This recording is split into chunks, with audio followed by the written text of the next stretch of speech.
Hello दोस्तों, good morning. मैं सत्येंद्र मौर्य आपके यूट्यूब चैनल एजुकेशनल पॉइंट में हार्दिक स्वागत और अभिनंदन करता हूँ। उम्मीद है कि आपकी आज मैं जो पढ़ाने वाला हूँ आपको समझ में आएगा, आपको अच्छा लगेगा, और अच्छा लगेगा तो सब्सक्राइब और लाइक कर दीजिएगा। मैं आज आपको कक्षा 12 की केमिस्ट्री चैप्टर नंबर 2 विलयन यानी सॉल्यूशन पढ़ाने वाला हूँ। तो चलिए देखते हैं सॉल्यूशन क्या है, विलयन क्या है। परिभाषा तो हमारी बहुत आसान है। परिभाषा केवल इतना कहती है कि दो या दो से अधिक पदार्थों के संगामी मिश्रण, पदार्थों के समांगी मिश्रण, इंग्लिश में समांगी मिश्रण को कहते हैं होमोजीनस मिक्सचर।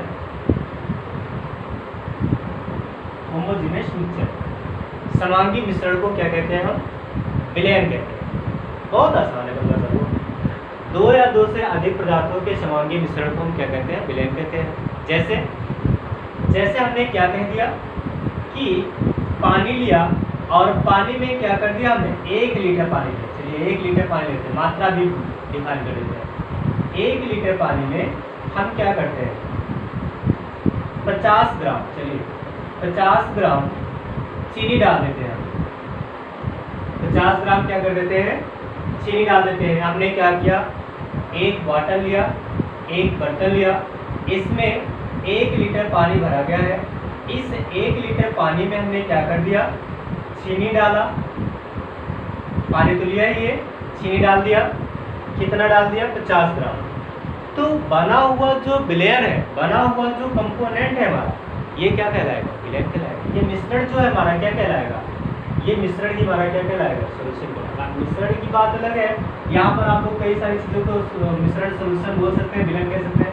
जैसे आपने क्या किया, अब ऐसा तो नहीं होगा चीनी मिला दिए और दाल मिला दिए, चीनी और दाल मिला दी, भाई ये भी तो एक मिक्सर है, ये भी मिश्रण है।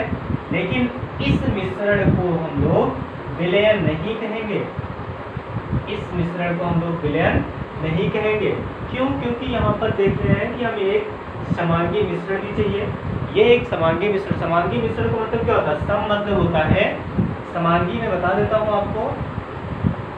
समांगी को अगर मैं डिफाइन करूँ तो सम और धन हो जाएगा अंग, यानी जिसके सभी अंग कैसे हों? सभी अंग कैसे हों? समान हो। मतलब जब हम जो भी चीज मिला रहे हैं उसमें हम क्या कर पाए? आइडेंटिफाई ना कर पाए। जैसे देखने पर हम कुछ पहचान ना पाए। जैसे हमने यहाँ पर क्या किया है? पानी मिलाया है, पानी में चीनी डाल दिया है, लेकिन जब हम इसको देखेंगे, यानी हमें फिजिकल तरह से, अगर फिजिकली रूप से हम देखते हैं इसको, तो क्या होगा? हमको यहाँ पर पता नहीं चलेगा कि चीनी मिली है कि नहीं मिली है। तो ठीक उसी प्रकार अगर दूध में पानी मिला रहता है, दूध में अगर हम पानी को मिला देते हैं तो हम देखने पर नहीं बता सकते हैं कि इसमें दूध में पानी मिला है कि नहीं मिला है। हम टेस्ट करेंगे, फीका लगेगा तो बता सकते हैं कि हाँ इसमें दूध में पानी मिला है। अथवा इसे हम केमिकली रूप से भी पहचान सकते हैं, यानी रासायनिक रूप से पहचान सकते हैं। फिलहाल मुझे रासायनिक रूप से नहीं पहचानना है, यहाँ पर केवल इतना जानना है कि विलयन क्या है। तो विलयन वही है, दो या दो से अधिक पदार्थों के समांगी मिश्रण को हम क्या कहते हैं? विलयन कहते हैं। जैसे हमने चीनी और पानी मिला दिया, सभी अंग समान होना चाहिए। यहाँ पर ऐसा नहीं कि पानी कम हो जाए चीनी ज़्यादा हो जाए। अगर पानी कम हो जाएगा और चीनी ज़्यादा हो जाएगा तो अंग समान नहीं। भाई चीनी तो पानी के ऊपर आ गई, चीनी तुमको दिखाई देगी, तो ये आपका मिश्रण नहीं हुआ। तो इसे हम क्या कहते हैं? मिश्रण कहते हैं, ओ विलयन कहते हैं। अब विलयन में दो चीज़ें होती है, आपको पता है। हमने दो चीज़ें मिलाया है तो दो चीज़ें हैं इसमें। एक क्या है बता देता हूँ, यहाँ पर दो चीज़ें हैं। वो दो चीज़ें क्या है? ये जो अधिक मात्रा में है, यहाँ पर जो अधिक मात्रा में है, इसको हम लोग कहते हैं विलायक। क्या कहते हैं? विलायक कहते हैं। जिसकी इंग्लिश होती है सॉल्वेंट। क्या होती है? सॉल्वेंट होती है। दूसरा है हमारा क्या? विलेय, जिसकी मात्रा कम होती है, उसको हम क्या कहते हैं, विलेय कहते हैं। इंग्लिश होती है सोल्यूट। तो यहाँ पर पानी है और क्या है, चीनी है। पानी हमारा क्या है, विलायक है। चीनी हमारा क्या है, विलेय है। चीनी कैसी होती है, घुल जाती है। विलेय क्या होता है, जिसमें घुलता है, यानी चीनी जिसमें घुलती है वो विलायक कहलाता है। और विलायक में जो घुल रहा है वो क्या कहलाता है, विलेय कहलाता है। अब परिभाषा तो अलग ही होती है। परिभाषा वह होती है कि विलयन के जिस घटक की मात्रा ज़्यादा होती है, विलयन के जिस घटक की मात्रा ज़्यादा होती है, यानी विलायक की मात्रा क्या होती है, ज़्यादा होती है। अब अगर बात करूँ मैं विषय की, तो विलयन के जिस घटक की मात्रा ज़्यादा होती है वो क्या कहलाता है, विलायक कहलाता है। विलयन के जिस घटक की मात्रा कम होती है वो क्या कहलाता है, विलेय कहलाता है। डिफिनेशन दूसरी तरह से भी कह सकते हैं कि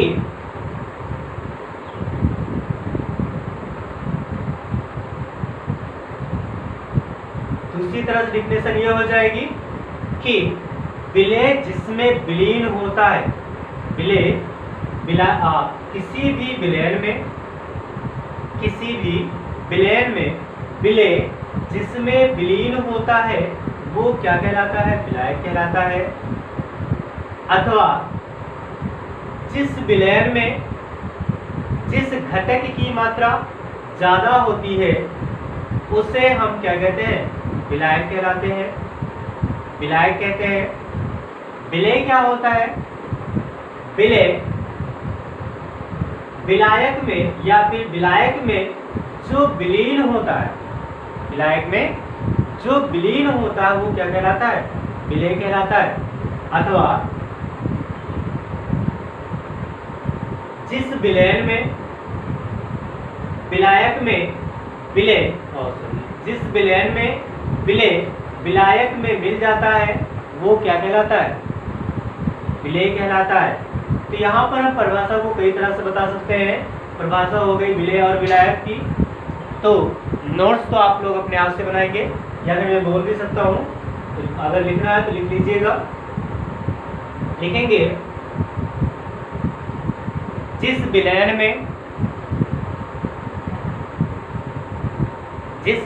में विलेय की मात्रा जिस घटक की मात्रा ज़्यादा होती है उसे हम विलायक कहते हैं। किसी विलयन में जिस घटक की मात्रा ज़्यादा होती है उसे हम क्या कहते हैं, विलायक कहते हैं। अथवा विलेय अथवा वह विलयन जिसमें विलेय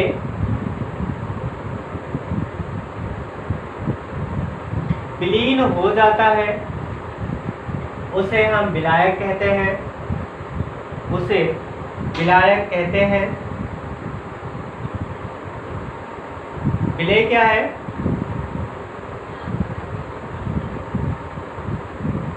यदि किसी विलयन में जिस घटक की मात्रा कम होती है उसे हम विलेय कहते हैं, उसे हम विलेय कहते हैं, सोल्यूट कहते हैं। अथवा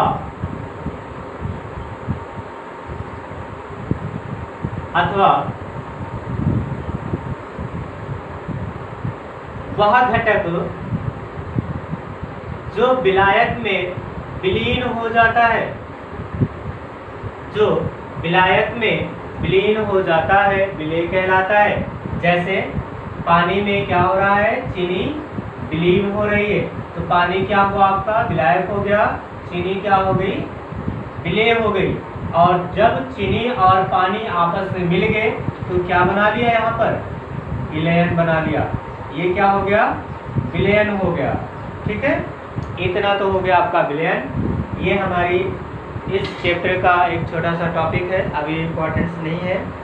अब हम पढ़ेंगे, जानेंगे विलयनों के प्रकार के बारे में। तो विलयन आपको मालूम है कि जो हमारा विलयन होता है वो 9 प्रकार का होता है। पहला क्या हो जाएगा, यहाँ पर लिख देता हूँ मैं आपको, आप लोग नादान है इसलिए लिखना पड़ेगा। विलयन के प्रकार, यहाँ पर मैं लिख देता हूँ विलयन के प्रकार, टाइप ऑफ सॉल्यूशन, विलयन के प्रकार, टाइप ऑफ सॉल्यूशन। तो विलयन के आपको पता है कि 9 प्रकार का होता है। पहला हो जाएगा ठोस प्लस ठोस का विलयन, दूसरा हो जाएगा ठोस प्लस द्रव का विलयन, तीसरा हो जाएगा ठोस प्लस गैस का विलयन, चौथा हो जाएगा द्रव प्लस ठोस का विलयन, पांचवा हो जाएगा द्रव प्लस द्रव का विलयन, छठा हो जाएगा द्रव प्लस गैस का विलयन, और 7वां नंबर हो जाएगा गैस प्लस ठोस का विलयन, और 8 नंबर हो जाएगा गैस प्लस द्रव का विलयन, और 9 नंबर हो जाएगा गैस प्लस गैस का विलयन। एग्जाम्पल की बात आती है, अब यहाँ पर क्या क्या चीजें हैं, ठोस प्लस ठोस, द्रव प्लस द्रव। भाई किसी ठोस में किसी ठोस को थोड़ी मिलाया जा सकता है कि मिलाया जा सकता है, मिक्सचर तो कहलाएगा ही। आप चाहे चीनी और दाल को आपस में मिला दीजिए, ये ठोस है ये भी ठोस है, क्या हो जाएगा, एक मिश्रण तो बनेगा ही, मिश्रण तो बनेगा और ये विलयन कहलाएगा, कहलाना चाहिए भाई। तो यहाँ पर देखिए ठोस एक आपका क्या है, विलायक है, और एक ठोस क्या है आपका, विलेय है। दो चीजें हैं, ठोस एक आपका विलायक है, एक आपका क्या है, विलेय है। यहाँ पर भी ये विलायक है, ये विलेय है, ये विलायक है। पहले जो लिखा गया है वो विलायक है, बाद में जो लिखा गया है वो विलेय है। परिभाषा कोई नहीं होगी इसकी, आप परिभाषा बना सकते हैं। यदि किसी ठोस में ठोस को मिलाया जाता है तो ठोस ठोस का विलय कहलाता है। तो ऐसे आप बता सकते हैं। एग्जाम्पल क्या हो जाएगा, एग्जाम्पल आप ले सकते हैं, ठोस ठोस है, दाल चीनी मिला दीजिए, द्रव ठोस है, पानी और चीनी मिला दीजिए, गैस गैस है, कार्बन डाइऑक्साइड आपकी गैस होती है, और H2O या H2O या फिर हम हाइड्रोजन कुछ भी ले लें, यहाँ पर H2O पानी होता है तो कार्बन डाइऑक्साइड गैस है, गैस को H2O यानी वाटर में मिला दीजिए। वाटर की अवस्था होती है ठोस में, यानी बर्फ में मिलाना है, ऐसा नहीं द्रव में मिलाना है आपको। दूसरा ठोस और द्रव, गलत लिख रहा है यहाँ पर, सही लिख रहा है। यहाँ पर क्या हो जाएगा, ठोस द्रव में कोई ठोस ले लीजिए, यानी कि आप ठोस इसमें चीनी ले सकते हैं, द्रव पानी में मिला सकते हैं। दूसरा द्रव द्रव पानी और दूध मिला सकते हैं। गैस द्रव, गैस आपका कार्बन डाइऑक्साइड, कुछ भी, ऑक्सीजन गैस भी ले सकते हैं, ऑक्सीजन गैस ले लीजिए और H2O मिला दीजिए, इसे भी मिला दीजिए, हो गया ठोस गैस का। ठोस आप कार्बन डाइऑक्साइड, ठोस आपका वो हो जाएगा, क्या कहते हैं, ठोस बर्फ ले लीजिए, कार्बन डाइऑक्साइड गैस हो जाएगी, दोनों आपस में मिला दीजिए, हो जाएगा। द्रव गैस हो जाएगा, द्रव आपका मिल्क हो गया, गैस आपका क्या हो गया, या फिर द्रव हम कुछ भी ले सकते हैं, केरोसिन या फिर जो भी आपका मन के वाटर ले लीजिए, और गैस ऑक्सीजन ले लीजिए, या H2O कार्बन डाइऑक्साइड मिला दीजिए। भाई हम जो थम्सा लिक्विड ये सब पीते हैं, थम्सा कोका कोला पेप्सी जो भी पीते हैं, वो द्रव रहता है, और उसमें कार्बन डाइऑक्साइड गैस क्या होती है, मिक्स रहती है, इसलिए क्या है कि वो चिल रहती है, ठंडी रहती है। गैस गैस का मिश्रण, ऑक्सीजन और कार्बन डाइऑक्साइड का मिश्रण हो जाएगा। तो ये तो इनके एग्जाम्पल हो जाएंगे। आगे हम बात करने वाले हैं, जो हमें जानना जरूरी है, वो है हमारा विलेयता। वो क्या है, हमारी विलेयता है। हम विलेयता के बारे में जानेंगे, उसके बाद हम जानेंगे किसके बारे में, विलेयता के बाद हमको जानना पड़ेगा तन विलयन और संतृप्त विलयन। तन विलयन क्या होता है, संतृप्त विलयन क्या होता है, विलेयता क्या होती है, इन सारी चीज़ों को हम जानेंगे। पहले तो पहले सॉल्वेंटी पढ़ते हैं भैया। विलेयता क्या होता है, विलेयता सॉल्वेंटी। आप साथ साथ नोट बनाते जाएंगे, नोट्स करते जाएंगे। जो भी स्टूडेंट्स इस क्लास को मिस कर देंगे उन्हें एक्स्ट्रा क्लास नहीं दी जाएगी भैया, तो इसलिए इस बात से वंचित रहे, जानते रहे कि अलग से क्लास नहीं मिलेगी आपको, इसलिए नोट्स भी आपको बनाना पड़ेगा। इसमें विलेयता की परिभाषा क्या होती है? किसी पदार्थ की वह मात्रा जो निश्चित ताप पर 100 ग्राम विलायक में संतृप्त करने के लिए आवश्यक होती है। यानी परिभाषा की बात है, किसी पदार्थ की वह मात्रा, किसी पदार्थ की वह मात्रा जो निश्चित ताप पर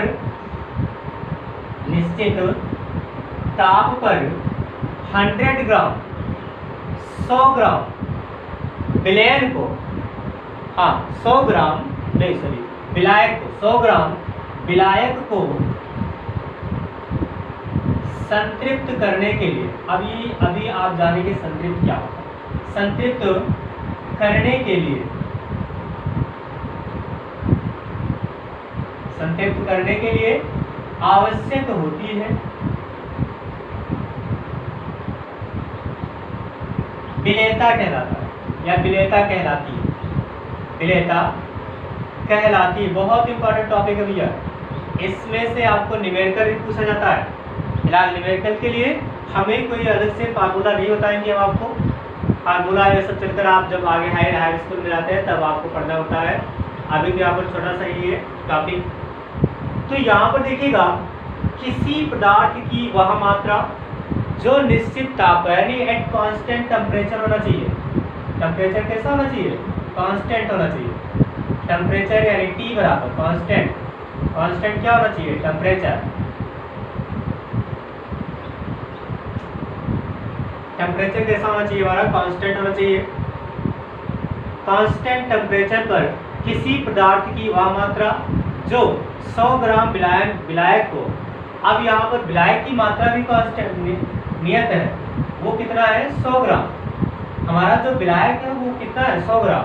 100 ग्राम विलायक को संतृप्त करने के लिए जितनी आवश्यकता होती है वही क्या कहलाता है?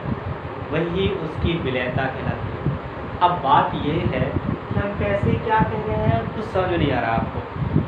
हम यही कह रहे हैं कि कोई पदार्थ है, मान लीजिए हमने ले लिया यहाँ पर एक पदार्थ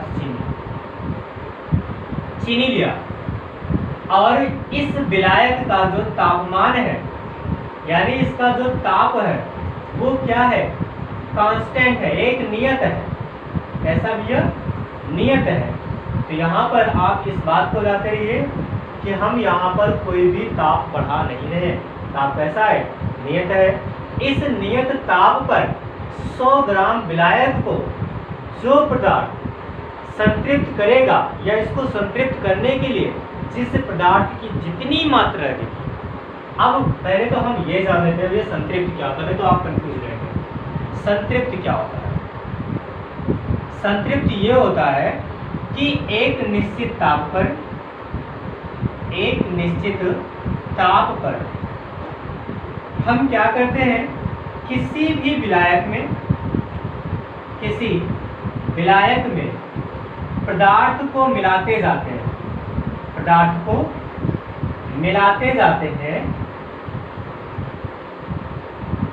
और तब तक मिलाते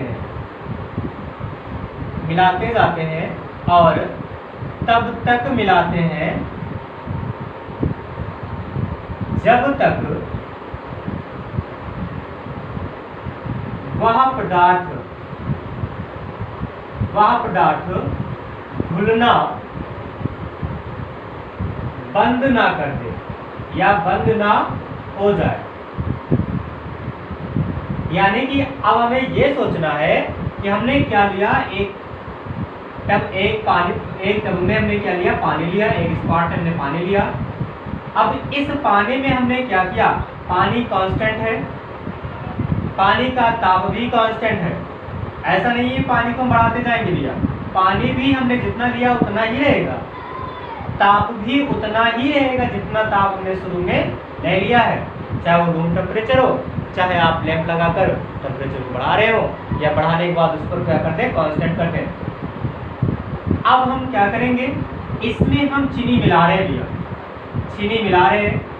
चीनी मिलाएंगे और इसे घोलेंगे अच्छे से, घुल जाएगी तो फिर चीनी मिलाएंगे, फिर घुल गई तो फिर मिलाएंगे, फिर घुल गई फिर मिलाएंगे, तब तक मिलाएंगे जब तक चीनी इसमें घुलना बंद ना हो जाए। जब चीनी इसमें घुलना बंद हो जाएगी और नीचे थोड़ा थोड़ा बैठने लगेगी, तो ऐसे प्राप्त विलयन को, जो विलयन यहाँ पर हमको प्राप्त होगा, इस विलयन को हम लोग क्या कहेंगे? संतृप्त विलयन कहते हैं। इसी विलयन को हम लोग संतृप्त कहते हैं। तो यहाँ पर वही चीज कहा गया है, कहा ये गया है। अब यहाँ पर देखिएगा 100 ग्राम लाया, मैं यही चीज ये भी बताऊँ, कॉपी पेस्ट करना है बस, ये इतना समझ। 100 ग्राम विलायक है, ताप भी कांस्टेंट है। अब इसमें हम चीनी मिलाना स्टार्ट करेंगे, चीनी मिलाना स्टार्ट करेंगे। चीनी तब तक मिलाएंगे जब तक ये विलयन क्या ना हो जाए? संतृप्त ना हो जाए। क्या ना हो जाए? संतृप्त ना हो जाए। संतृप्त जानेंगे, संतृप्त यही है कि निश्चित ताप और आयतन पर किसी पदार्थ को, किसी विलायक में तब तक पदार्थ को हम मिलाते हैं जब तक वो घुलना बंद ना हो जाए, और प्राप्त विलयन को हम संतृप्त विलयन कहते हैं। तो यहाँ पर भी वही चीज है कि एक निश्चित आयतन है, निश्चित ताप है, उस ताप में उस विलायक को संतृप्त करने के लिए जितनी पदार्थ की मात्रा आवश्यक होगी वही क्या कहलाएगा? विलयता कहलाती है। नोट कर लीजिए, नोट करने के लिए लिखा गया है यहाँ पर परिभाषा में, किसी पदार्थ की वह मात्रा जो निश्चित ताप पर 100 ग्राम विलायक को संतृप्त करने के लिए आवश्यक होती है, वही क्या कहलाती है? वह पदार्थ की विलयता कहलाती है। वह पदार्थ की विलयता कहलाती है। हो गया? आगे आ जाएंगे, विलयता को प्रभावित करने वाले कारक। यही टॉपिक पढ़ लेंगे, उसके बाद हम लोग नेक्स्ट लेक्चर में पढ़ेंगे। तो विलयता को प्रभावित करने वाले कारक में क्या क्या हो जाएगा? तो आपको होमवर्क दे दूंगा मैं अभी।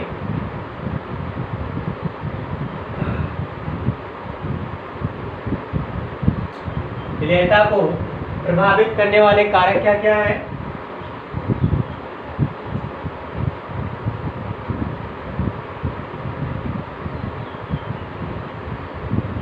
विलयता को प्रभावित करने वाले होते हैं ताप और उसकी प्रकृति भी होगी।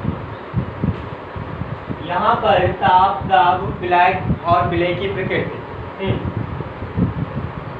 ताप हो गया, दाब हो गया, विलय और विलायक की प्रकृति। ताप, दाब और विलायक की प्रकृति हो जाएगी।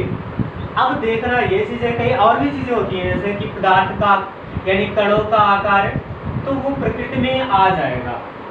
सम आयन भी होता है, सम आयन। तो जो भी है ये सब हम आपको विलायक की प्रकृति बताएंगे। केवल हमको क्या चीज से रखना है? ताप, दाब और विलायक और विलय की प्रकृति के बारे में रखना है। तो यहाँ पर क्या हो जाएगा? ताप, विलयता। विलयता हम जानेंगे कि स्थिर ताप पर किसी पदार्थ की वह मात्रा जो 100 ग्राम विलायक को क्या करने? संतृप्त करने के लिए आवश्यक होती है, क्या होती है? सॉल्युबिलिटी होती है, विलयता होती है। ताप का प्रभाव क्या होगा? अगर हम किसी भी विलायक में, यानी जो हमने विलायक लिया, इस विलायक का हम ताप अगर बढ़ाते जाते हैं तो उसकी सॉल्युबिलिटी भी क्या करेगी? इंक्रीज करेगी, यानी बढ़ती जाएगी। ताप बढ़ाने पर, हम कह सकते हैं ताप को बढ़ाने पर उसकी विलयता भी क्या हो जाएगी? विलयता बढ़ जाएगी। यानी आपने देखा कि कांस्टेंट टेम्परेचर पर, अभी परिभाषा तो ये कहती है हमारी, कांस्टेंट टेम्परेचर पर पदार्थ की वह मात्रा जो 100 ग्राम विलायक को संतृप्त करने के लिए आवश्यकता होती है। लेकिन यहाँ पर हम कहेंगे हमारा विलायक 100 ही है, लेकिन टेम्परेचर क्या कर रहे हैं? बढ़ा रहे हैं। अगर ताप बढ़ा रहे हैं तो उसकी विलयता भी बढ़ती जाएगी, चीनी भाई घुलती जाएगी। तब तक घुलेगी जब तक उसमें थोड़ा पानी भी रह जाएगा, तब तक चीनी उसमें घुलेगी। तो ये होता है ताप का प्रभाव। दूसरा है दाब का। दाब क्या? दाब मतलब प्रेशर लगाना। अब देखिएगा, ताप कांस्टेंट है। अगर ताप कांस्टेंट है और उसमें हम कोई विलय डाल रहे हैं, दाब को बढ़ाते हैं, दाब बढ़ाने पर उसकी विलयता घट जाएगी। क्या हो जाएगी? घट जाएगी। अगर दाब बढ़ा देंगे तो उसकी विलयता क्या हो जाएगी? घट जाएगी। नेक्स्ट है विलय और विलायक की प्रकृति। विलेय और विलायक की प्रकृति में हम जानेंगे तो क्या जानेंगे, विलेय जो है हमारा और विलायक जो है हमारा दो प्रकार का होता है। विलेय और विलायक जो होता है हमारा दो प्रकार का होता है। पहला ये होता है ध्रुवीय, ऐसा होता है ध्रुवीय, और होता है अध्रुवीय। ध्रुवीय और अध्रुवीय, जो अभी समान प्रभाव हमने बताया था वही चीज यहाँ पर समान में, ध्रुवीय और अध्रुवीय। और यहाँ ये भी होगा ध्रुवीय और अध्रुवीय, इसको बोलते हैं हम लोग पोलर, और ये हो जाएगा नॉन पोलर। पोलर तो मतलब समझ रहे हैं हम, है ना, पिलर बोलते हैं। गांव में आपने देखा होगा कि अक्सर लोग पिलर बोलते हैं, नाम तो सुना ही होगा पिलर का। पिलर मतलब क्या होता है, कहते हैं ना यहाँ पर एक खंभा खड़ा है, पिलर का। पिलर मतलब क्या, तो ध्रुव, उस ध्रुव से इस ध्रुव, इस छोर से उस छोर को मिलाया जाता है, तो ध्रुव होता है। पोलर मतलब होता है। और नॉन पोलर मतलब एक रैंडमली एक खंभा यहाँ पर लग दिया, एक खंभा यहाँ पर लगा दिया, जैसे यहाँ पर है, एक कोना यहाँ पर है, एक कोना यहाँ पर है, और एक कोना यहाँ पर है, एक कोना यहाँ पर है, 4 कोने हैं, यानी 4 पिलर है। कैसे हैं, 4 पिलर है। एक मिडिल में रख दूं, ये भी एक पिलर है, भाई पिलर ही है। यहाँ से मैं इसको मिला सकता हूँ, इसको यहाँ से मिला सकता हूँ, इसको यहाँ से मिला सकता हूँ, इसको यहाँ से, और सबको मतलब इसको भी, इसको ऐसे ऐसे सबको मिला सकता हूँ। लेकिन नॉन पोलर क्या है, अध्रुवीय क्या है, यही चीज, ये सारी चीजें क्या है, कांस्टेंट जगह पर, मतलब मिडिल में अगर मैं नापूं, यहाँ से इसकी दूरी, यहाँ से इसकी दूरी, यहाँ से इसकी दूरी, यहाँ से इसकी दूरी, और यहाँ से इसका सीध, इसका सीध, मतलब सबका सीध भी एक समान में है, तो दूरी बराबर है, समान दिशा है, सब कुछ है। लेकिन इसी बिंदु को हम हटाकर यहाँ पर कर दें तो क्या देखिए, इसके पोलराइजेबिलिटी में है, नहीं है। क्या इसके पोलराइजेबिलिटी में है, नहीं है, तो ये नॉन पोलर हुआ।